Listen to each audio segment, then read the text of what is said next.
And now, your daily dose of debate, breaking news, and uncensored views. This is the Michael Medved Show. And another great day in this greatest nation on God's green earth. And what a great day it is, whether you know it or not. Today is the semi-official Happy No Work Day. What does that mean? No work, no school, no shopping. Now, what do we know about this? This is the national anti-ICE strike occurring on Friday and Saturday. National strikes and protests are planned across the country this weekend in response to ICE's controversial actions and recent deaths in Minneapolis. Also today, a journalist was arrested for conducting an interview, and it is being hailed by part of the political spectrum and being condemned as a desperate assault on the First Amendment by another. We will get to that. Also, the United States is being sued by a powerful political player. Who is suing the U.S.? Donald J. Trump. And there is a new study by Fox that suggests that right now there has been a change dramatically in terms of the political direction of things, and we have a clear front runner in terms of party support for the upcoming midterm elections. Who is that front runner, and how is the public opinion going? We will get to that. Plus the government shutdown. Remember, we were supposed to have a government shutdown tonight? Well, it is another nail biter, but it looks like that may be avoided, which is good news. Okay, not such good news, at least in terms of something that can be understood and explained and comprehended and then maybe dealt with. Breaking from the BBC, to use one source, but this is a issue that is around the world, gathering attention and indignation. Former CNN host Don Lemon has been arrested and taken into custody. Why? Because he entered a Minnesota church and filmed anti-immigration enforcement protesters as they disrupted a service. Lemon, now an independent journalist, was taken into custody by federal agents last night while in Los Angeles covering the Grammy Awards. This, according to his lawyer, Abbe Lowell, who is one of the high-profile activist, left-leaning lawyers in the nation's capital. And Abbe Lowell says Don will fight these charges vigorously and thoroughly in court, and he's confident, of course, that his client will win. Lemon is 59. He is due to appear in federal court in L.A. today. That despite the fact that it was the city's church in St. Paul, a largely minority church. Don Lemon went into the city's church on the 18th of January with a group of protesters who said one of the pastors was an immigration and customs enforcement official, well, which was not true. But there is more on the details of the charges against Don Lemon, because those charges are not immediately available. However, the Justice Department promised to pursue charges against Lemon after the independent journalist covered the protest at the church in St. Paul on January 18th. A federal magistrate judge had previously rejected a criminal complaint against Lemon. A source familiar with the matter described Pam Bondi, the Attorney General of the United States, as enraged by the decision. Now, wait a minute. She's on the other side. She's the potential prosecutor, right? Or somebody in the Justice Department, but the idea that she doesn't know what's going on is another indication of her devastating competence. And the idea that she is enraged by the decision The arrests also follow the apprehension of three others, Nakima Levy, Armstrong, Chantil Louisa Allen, and William Kelly. And they were disrupting the same church service in St. Paul. Meanwhile, there is an amazing photograph that was just posted in the White House, framed, and it's right at a doorway. It's very prominent. It's in the White House, a photograph of President Trump in very friendly interaction with Vladimir Putin. And there are some real questions about that. Meanwhile, there is the latest from CBS on the shutdown. What you need to know, dozens of federal agencies are set to see their funding lapse at midnight despite a spending deal in the Senate, since the agreement to avoid the partial shutdown will need the approval of the House, which is not expected to return to Washington until Monday. Okay, on Thursday, Democratic senators reached a deal with the White House, that's yesterday, and Republican leaders to strip funding from the Department of Homeland Security from a package of 6 spending bills. The agreement would involve passing the remaining 5 bills and an extension of DHS funding at current levels for 2 more weeks to allow for talks over reforms to immigration enforcement. But the goal of quickly passing the plan hit a snag last night when Lindsey Graham came out against it. The South Carolina Republican said on the Senate floor on Friday that he would not lift his hold on the bill until he gets a vote on legislation to address sanctuary states and cities and another amendment on lawsuits over Justice Department searches of lawmakers' phone records. Okay, the whole idea of sanctuary states and cities has to do with a very complex, thorny constitutional issue about at what point do individual cities, municipalities, and even states have the right to make decisions for themselves and not be overruled by the federal government if there is no immediate violation of the Constitution or constitutional provisions. Funding is almost certain to lapse at midnight tonight, and the effects of a partial shutdown could be minimal if both chambers of Congress are able to finalize the deal within a few days. There is little appetite in Washington for a prolonged shutdown like the one that lasted 43 days last fall. Well, that's good. That's a positive development, is it not? Meanwhile, there is a new survey that shows, and the survey is from Fox News. It shows that if the election were held today, 52% of voters would back the Democratic candidate for House in their own district, and only 46% the Republicans. It's a 6-point edge, which is a very striking pro-Democrat, anti-Republican measure. The current 52% Democratic support is the highest recorded for either party. The previous high was 50% for Democrats in October 2017. So what is behind this switch in terms of public sentiment? We will get to that and more coming up on the Medved Show.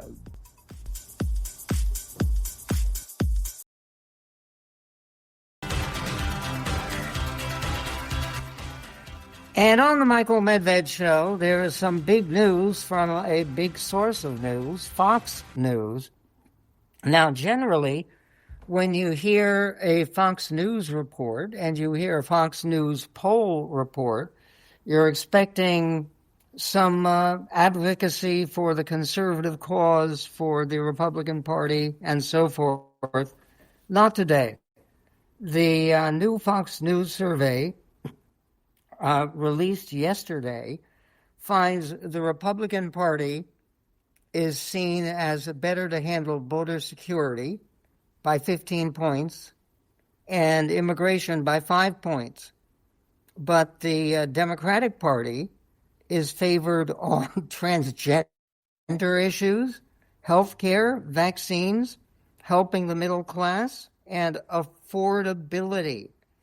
And on 3 issues where Republicans have recently held the edge, now neither party has shown a clear preference.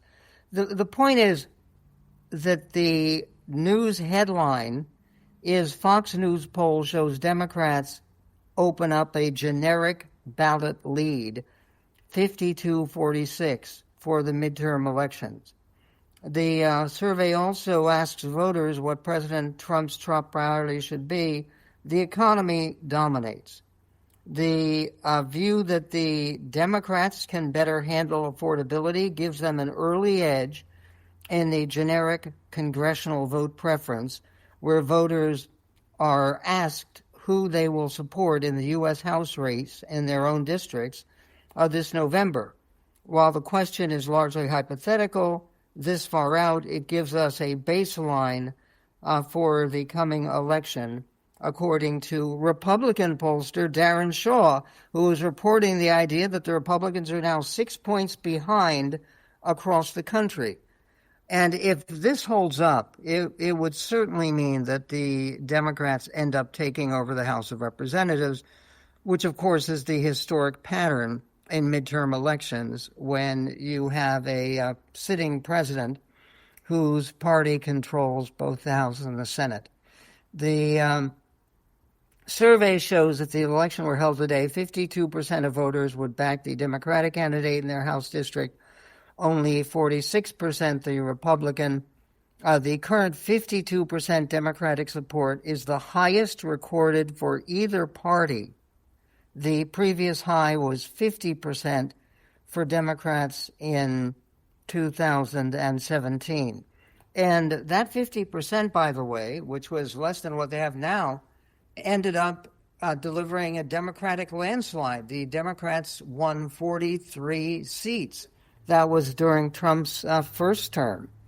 And the Republicans are twice as likely as Democrats to defect across the aisle. 80% of Americans who identify themselves as Republicans currently say they would back the Democratic candidate. Overall, 3/4 of voters say they're extremely, 56%, motivated to vote in the November elections, and those voters are more committed to the Democratic candidate than to the Republican. Now, all of this going on in the midst of this new controversy about Don Lemon, who is a journalist. He was on CNN for years and years. He is now an independent journalist. He had come in to a Minnesota church and engaged in an exchange with one of the pastors at the church. He is now back at the church. He came earlier this week, and he was in another conversation with one of the pastors. This is before he was arrested and taken away and booked for what crime nobody seems to know, including the Attorney General of the United States. Here's what it sounded like when Don Lemon was at that Minnesota church speaking to one of the pastors that he seems to disagree with. Sound like a criminal offense? So right now it's kind of mayhem. We're not part of the activists, but we're here just reporting on them. Did they explain to you why they're here? They did not. They said that there is someone here in Easterwood, someone who is a member of ICE, and he's a pastor of the church. What do you think of this? I mean, this is unacceptable. It's shameful. It's shameful to interrupt a public gathering of Christians in worship. But there were folks who will... I have to take care of my flock. Okay, but listen, we live in there's a Constitution and the First Amendment to freedom of speech and freedom to assemble and protest. Yeah. We're here to worship. We're here to worship Jesus because that's the hope of these cities. That's the hope of the world, is Jesus Christ. I want to be very respectful. Please don't push me, though. We're here to worship Jesus. Yes. That's why we're here. Yeah. Okay. That's why we're here. Okay. That's what we're about. Don't you think Jesus would be understanding and We're about love these folks? We're about spreading the love of Jesus. But did you try to talk to them as a Christian? No one is willing to talk. Okay. I have to take care of my church and my family, so I asked that you actually would also leave this building. You don't want us to chronicle what happened? Unless you're here to worship. I'm always worship. I'm a Christian. We're here to worship. Yeah. We're here to worship. Okay. Thank you very much. I appreciate it. It does not seem that Don Lemon, who claims that he was not a leader of the protesters, he was just covering it. I think that the idea that he is going to be receiving some kind of big prison term is unlikely, very unlikely. Meanwhile, the killings of Alex Preddy and of Nicole Renee Good, those deaths continue to draw every kind of controversy. And the question is, who is going to investigate them? Because they clearly need more investigation. The Kristi Noem believes, however, that she already knows who was responsible for those tragic deaths. That is, even without a formal federal investigation. Here is the embattled Secretary of Homeland Security, Kristi Noem, on who to blame for the deaths in Minneapolis. This is 35. We're continuing to gather information, and the FBI leading this investigation is important to make sure that we talk about both these situations appropriately. In the Renee Good situation, we have more information as it happened previously, and we'll continue to get to the truth of all of this. But we can't distract from the fact of how we got here, and we got here because we had a Biden administration that allowed an invasion over our southern border and allowed millions of people to come into our country unvetted. And we know for a fact that we had dangerous criminals and drug traffickers, murderers, terrorists, people on the suspected and known terrorist watch list that are in this country that these officers are working so hard to get off of our streets. Every single day, they work to make sure that they're not just protecting their communities, but many of them live in these communities. And so they're doing work to protect their own families as well and make sure they follow through on President Trump's promise to make America safe again. Okay, she's going to blame Biden. Really? Does that work? We will see how it is working with public opinion and government shutdowns and more. All coming up on the Medved Show.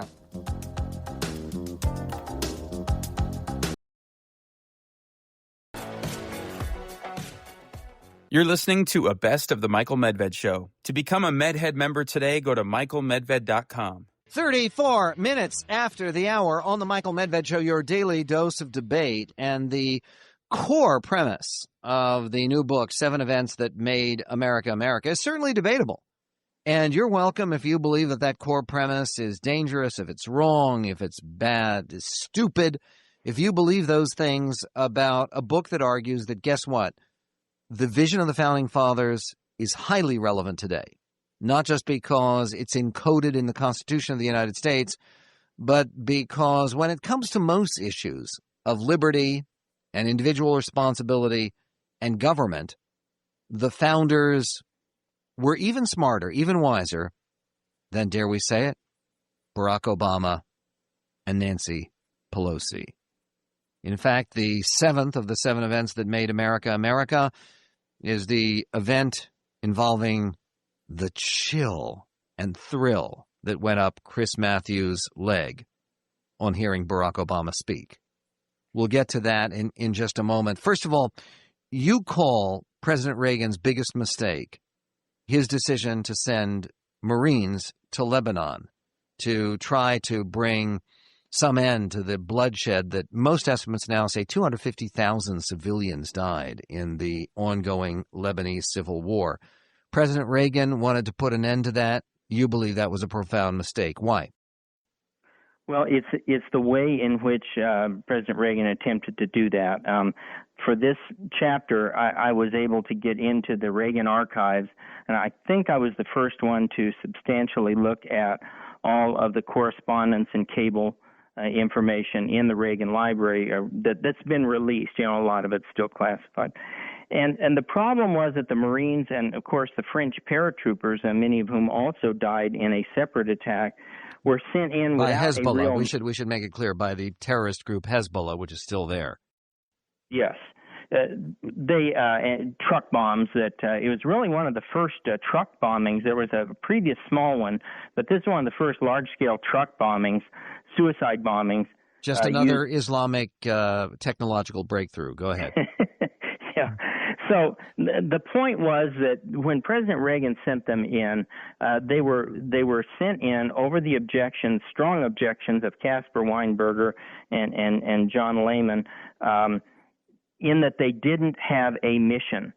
What were they going to do? They were going to sit at the Beirut airport and do what? It was never clear that they were there as peacekeepers, but what exactly do peacekeepers do? Well, one of the things they do is they kind of become human shields in between two warring factions. And I have some research, I'm pretty sure I put this in the end notes, done by a peace organization, Journal of Peace Research, that fairly recent, that concludes that, in fact, peacekeepers don't ever work until there's actually a military solution in the conflict they go in to keep the peace for. So that's the first of the mistakes. President Reagan compounded it by, after digging in his heels for a while and saying we're not going to leave, he then reversed course and pulled out. And in my estimation, the second part of the mistake was worse than the first, because later terrorists such as Osama bin Laden would look at that and say, you see, if you just bloody the Americans, they'll leave. They won't hang in there. And bin Laden goes on and repeats the phrase, the two explosions, which referred to Beirut many, many times over the years. Yes, you're exactly right. I mean, see, on that part of your argument, I think you're unassailable, is that President Reagan, by saying, okay, we're going to send the Marines in, but then we're going to pull them out after 263 people die for really no reason and no gain. It's a tragic thing with some of America's finest. You're right about the decision to pull them out. And bin Laden was very specific. In 1986, when he 1996, when he gave an interview with ABC News, John Miller, he said specifically that America has no staying power. It's a paper tiger. And he used the example of Vietnam. He used the example of the Beirut barracks, and he used the example of Somalia, where President Clinton also terminated the mission after 18 Americans were killed. The idea being that America can't take casualties. And the problem that I have is you suggest that the founding fathers would never support that kind of peacekeeping mission. And I would just, of course, cite the peacekeeping mission against Islamic extremists that was signed on by the father of the Constitution, Secretary of State, and then later President James Madison, and by Thomas Jefferson himself against the Tripolitan pirates. We'll get to that and more with the author of the fascinating new book, 7 Events That Made America America. The Michael Medved Show. Now it's time for Michael Medved's Eye on Entertainment. What's the difference between a good witch and a bad witch? That's the major focus of the smash hit Broadway musical Wicked, which now hits the screen with an imposing 2-hour, 40-minute epic that recreates and sharply enhances the first act of what multitudes have been watching on Broadway. The title? Wicked, of course. You're the one the wizard has been waiting for. The wonderful Wizard of Oz summons you to the Emerald City. Come with me. What? To meet the wizard. I couldn't possibly. This is your moment. I'm coming. Something bad is happening in Oz. Yeah, but something magical is happening on screen thanks to expert performances by Cynthia Erivo as Elphaba, whose green skin makes her an outcast at Shiz University in the Land of Oz, and also Ariana Grande, whose bubbly personality and blonde good looks make her popular. Director John Chu previously scored big with Crazy Rich Asians and In the Heights. And this time, the special effects, sets, and costumes provide overdoses of eye candy and an inconclusive climax that's scheduled to be released a year from now with a second act. of this wildly ambitious, occasionally slow-moving musical. It's rated PG, 2.5 stars for the fan favorite, Wicked. We're on the Michael Medved Show. The Founding Fathers very clearly intended our Army and Navy and Marine Corps to be war makers, not peacekeepers. And they intended them to be war winners, not people who are hostages to anybody else's policy. That's one of the points with which I strongly agree with Larry Schweikert. He's the author of 7 Events That Made America America. It's posted up at our website right now. All right. Agreeing for a moment that the idea of sending American personnel into harm's way in order to, quote, make peace somewhere is a bad idea. Do you believe that President Jefferson and then after him President Madison, who ordered our forces back into North Africa against these Islamic fanatics, do you believe they made the right decision to go after the Tripolitan pirates? Oh, absolutely. And I think that there was a fundamental difference between what they did and what President Reagan did. Jefferson ordered troops in and literally declared war. He used a joint resolution of Congress, but he used the term declared war on all the Barbary pirates, even though only the Bay of Tripoli had actually technically declared war on us. It's kind of a preview of Bush's "you're either with us or with the terrorists," and the goal was to either destroy them or force total surrender. It's a completely different situation than sending, say, the Marines over there under Jefferson to sit between two warring African tribes. Right. And the point is, and again, no one can argue against this, John McCain, actually, who was just brand new in Congress, wrote a letter to President Reagan, and I'm sure you've seen it, where he urged President Reagan not to send the Marines precisely because the mission was so unclear. Right, yes. The mission means, and Reagan learned, because we see just a few years later, Reagan comes up with the famous Reagan Doctrine, which Colin Powell tried to take ownership of that, but it was the 4-point doctrine in which you don't send troops in without full public approval. It has to be completely in the national security interest. The mission has to be clear, and there has to be some sort of way of defining your exit. You're listening to a Best of the Michael Medved Show. You're listening to a Best of the Michael Medved Show. Let's go to Alan in Chicago. Alan, you're on the Michael Medved Show with Larry Schweikert. I wanted to mention a part of history, and I'm a little unclear on exactly who it was. I believe it was Grover Cleveland, who vetoed a bill from Congress that was to provide aid to a drought-stricken area of the country in Texas. The bill was to provide seed, and it was a great veto message. I actually quote it in my book, The 10 Big Lies About America. But Larry Schweikert? Wonderful. I love Cleveland. I call him the last good Democrat. He vetoes a seed corn bill that would provide $10,000 worth of seed corn to drought-stricken Texas farmers, and he's full of compassion. He says, I'd like to help, but and I can't remember the exact quotation. Michael probably has it there, but it's something to the effect of, I can find no clause in the Constitution that authorizes me to do this. And then Cleveland did something absolutely amazing. He challenged Congress. He defied them. He says, if you really want to help these people, take up a collection amongst yourselves. You have the means to easily give them more than $10,000. And, of course, Congress didn't do it. Of course. Alan, appreciate your call. Michael in Chicago, you're on the Michael Medved Show with Larry Schweikert. I was a former Marine, and I didn't have to go to Lebanon, thank goodness. But did you put in your book that Reagan and the State Department caused those Marines to be killed because they were not allowed, and this goes along with your book, they were not allowed to have live rounds. There were no live rounds in the bunker that was in front of the hotel. Right. And when that truck came through, they had no way to defend themselves. And the State Department, you're absolutely right, and it kind of goes beyond that. They were warned repeatedly that this could happen. There was an inquiry after the fact that kind of gave a very minor slap on the wrist to the commander, but it didn't go up any higher. And that's one of the dangers of peacekeeping. Gee, we don't want to hurt any innocent civilians, so you limit your war fighters' abilities to defend themselves. Let's go to Sean in Sacramento. Sean, you're on the Michael Medved Show with Larry Schweikert. When you're comparing the Johnstown flood, one thing that kind of strikes me is that with the oil spill, a lot of people have been saying that the federal government didn't act fast enough. And they've been blaming Obama for that. And yet the thing is that his attitude has sort of been, well, let BP handle the mess. And here it's kind of, you're reversing it, saying that, it's a fine example what the NCR company did, but I think that it's a mixed message. I think that it's kind of partisan based. I think that if there's someone in charge you don't like, you tend to okay, well, they created the mess, they're negligent. And you're looking at this instance as sort of being an example of regular U.S. citizens not helping themselves, comparing it to Katrina. It kind of doesn't jive with what you're normally speaking about as far as...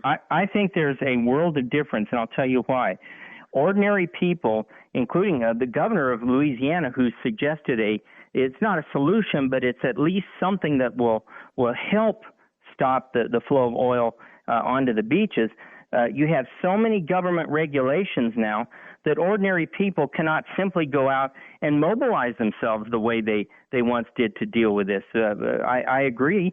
This should be something where the government, individuals, states should all be involved, not pointing fingers at each other and saying it's BP's fault or it's so-and-so's fault. Fix the problem. Well, that's exactly right. The other thing, and I think it's very important to acknowledge, Sean, is that there's a difference between, well, first of all, everybody agrees that some regulation of oil drilling on public land is extremely appropriate. It's necessary. And secondly, the criticism for President Obama is not that he hasn't capped the well, or that's BP's job. It's actually trying to protect the shoreline against the encroaching oil slick. That's what Governor Jindal has been so concerned about, and the government has been very slow to come up with a strategy.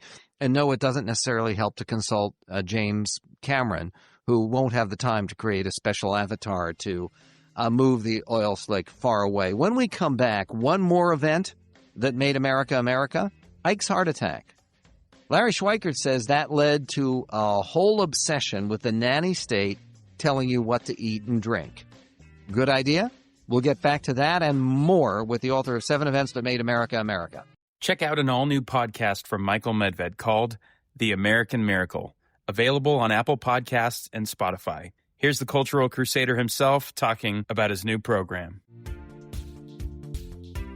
These podcasts will make the case that the founders and their successors who perceived a providential role in the nation that they shaped weren't ignorant simpletons with delusions of grandeur.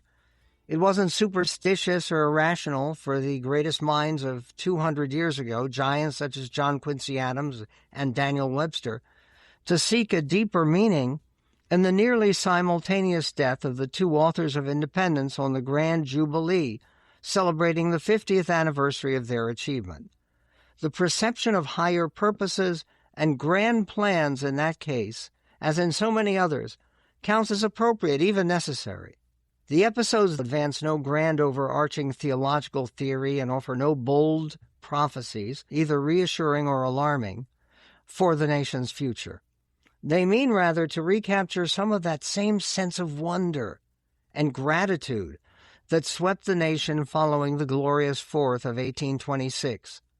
In addition to conspicuous turning points considered from a providential perspective, these accounts will also include little-known tales of storms, epidemics, unlikely survivals, mislaid battle plans, desperate duels, shabby political deals, foreign adventures, well-timed slave rebellions, bureaucratic insubordination, failed assassinations, meteor showers that lit the skies, reckless gambles that paid ridiculous rewards, mystical visions, and unlikely saviors. To acknowledge the marvelous, even miraculous aspects of the Republic's past is a matter not of imagining amazements where they don't exist, but of refusing to stay blind to them where they do. In the years ahead, as so often in the past, that attitude should rather encourage a sense of responsibility, humility, and gratitude.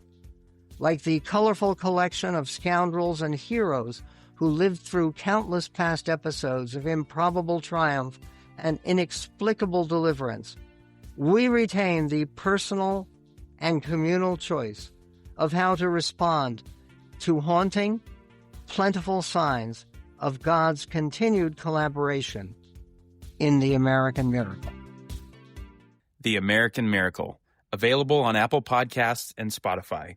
On the Michael Medved Show. All right, we've only covered a couple of the 7 events that made America America and proved that the Founding Fathers were right all along. That's a subtitle of Larry Schweikert's provocative new book. One of the other events that you cover was President Eisenhower's heart attack, and it's a fascinating chapter because it really does lead to the change by which Washington, D.C. became obsessed with getting people to take better care of themselves. My question about this, and I think that you and I could probably agree that there is a great deal of nannyism involved in the so-called war on meat and trying to force Americans to eat less meat based upon sometimes questionable medical science. But one area where I don't think the medical science is questionable is smoking. Do you think it's a good thing that we have reduced the levels of smoking in the United States from about half of all adults, some people say more than half of all adults, down to 20%? Well, Michael, I'm going to answer your question, but I want to make sure your listeners all have the websites, www.patriotshistoryusa.com. That's where you can find all the books, including 7 events. Right, we've posted 7 events on our website. Don't worry, you're covered. Our Rock and the Wall, we have a documentary we're making out of the rock and roll music chapter called Rock and the Wall, and you can go see a trailer at rockinthewall.com, ROCKIN thewall.com. In terms of smoking, yes, it was a bad thing. Not because people are less healthy. That's not the point. The point is that the smoking ban was an insidious means of opening the door to banning any product that any particular group of government elites decide that they don't want. Wait, I don't buy slippery slope arguments. Slippery slope arguments don't work. In other words, by that standard, is it a bad thing that the government bans heroin? Well, I don't think so, but I think heroin is probably a substance that is demonstrably dangerous to others, not just the user. Well, smoking is demonstrably dangerous to others in the sense of talk to somebody whose father has died of lung cancer. It's one of those things where, look, I am all for defending people's rights for personal expression. I am not an anti-smoking Nazi or somebody who believes that smoking should be regulated out of existence.